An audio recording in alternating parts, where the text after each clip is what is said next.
10 Chinese nationals naman at 16 na mga Pilipino arestado ng NBI sa illegal mining operation sa Bukidnon. Detalye ng balita mula kay RH19 Jun Dimakutak. Jun. Magandang umaga, Pilipinas! Report! 10 Chinese nationals ang naaresto ng NBI na involved sa large-scale mining operation sa Barangay Gango, Bayan ng Libona, Bukidnon. Ayon kay NBI spokesperson Palmer Malyari, 16 na Pilipino din ang kasamang inaresto sa mining site na sinampahan din ng mga kaso.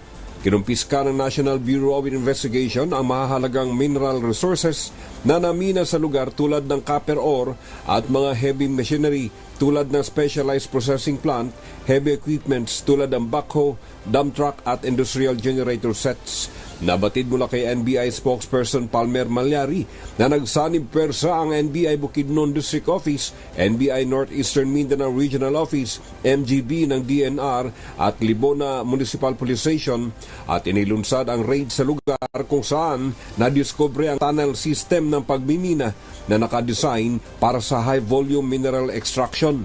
Sa paggalugad ng raiding team, nadiskubre ang stockpile ng commercial explosives na kasama sa mga kinumpiska.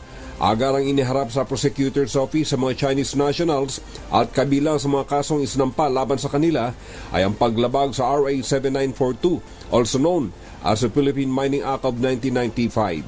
Ayon kay NBI Acting Director Attorney Angelito DLP Magno, ang operasyon nilang ito ay babala sa sinumang banyaga nalalabag sa mga batas ang Pilipinas sa unauthorized exploitation ng sinumang foreign entities sa natural resources ng bansa.